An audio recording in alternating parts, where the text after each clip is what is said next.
খুনের আশঙ্কা করার পরেই বীরভূমে তৃণমূল নেতার বাড়িতে বোমাবাজি। কঙ্কালীতলায় তৃণমূলের পঞ্চায়েত উপপ্রধানের বাড়িতে বোমাবাজি হয়েছে। আশঙ্কার কথা বলার পর দিনই কেষ্ট ঘনিষ্ঠ মামুন শেখের বাড়িতে বোমাবাজি হয়েছে, সেই ছবি রেখেছে আপনাদের সামনে।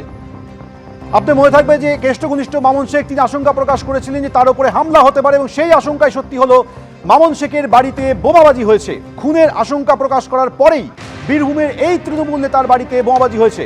ভাস্কর মুখোপাধ্যায় বিষয়ে বিস্তারিত বলবেন। ভাস্কর, তৃণমূলের এই নেতা হামলার আশঙ্কা করেছিলেন, সেই আশঙ্কা সত্যি হলো?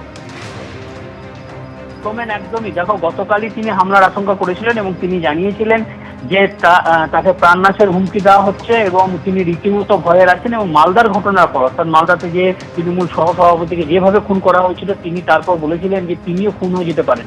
এবং তার একটাই বক্তব্য ছিল যে তিনি অনুব্রত মণ্ডল ঘনিষ্ঠ বলেই তাকে এই হুমকি দেওয়া হচ্ছে। তিনি গত 1 মাস ধরে পঞ্চায়েতে ঢুকতে পারেননি। তারপরেই আজকে শনিবার রাত্রি 8:30 নাগাদ বোলপুরে তার যে লাইফবাজারে বাড়ি রয়েছে, সেই বাড়ি লক্ষ্য করে পরপর 2টি বোমা ছোড়া হয়। তার মধ্যে একটি বোমা ফাটে এবং অন্যটি ফাটেনি।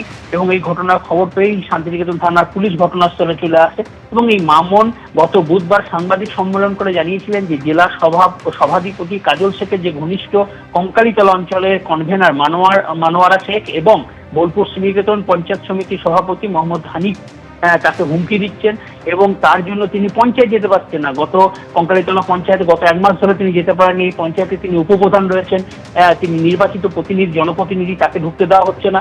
এবং তার অভিযোগ ছিল যে তিনি শুধু কেবল বাড়িতে থাকছেন এবং বাড়ি থেকে শুধু কেবল পার্টি অফিস, অর্থাৎ বোলপুরে যে তৃণমূলের পার্টি অফিস রয়েছে সেই পার্টি অফিসে যাচ্ছেন।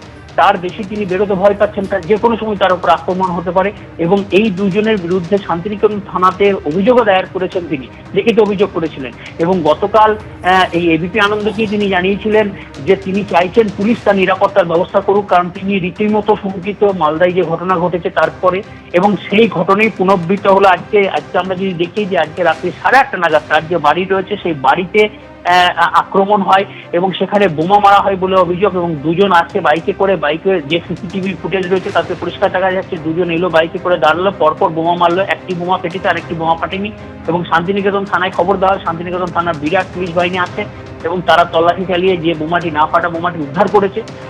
কাজী মোহাম্মদ হানিফ বোলপুর শ্রীনিকেতন পঞ্চায়েত সমিতির সভাপতি এবং আলেপ শেখ বলে একজন আছে, তাদের নেতৃত্বে তারা সহ আমাকে প্রাণনাশের হুমকি দেওয়া হচ্ছে।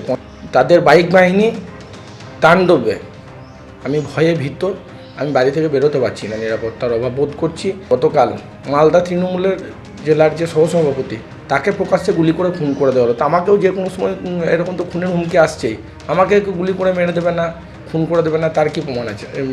তার দায় কে নেবে?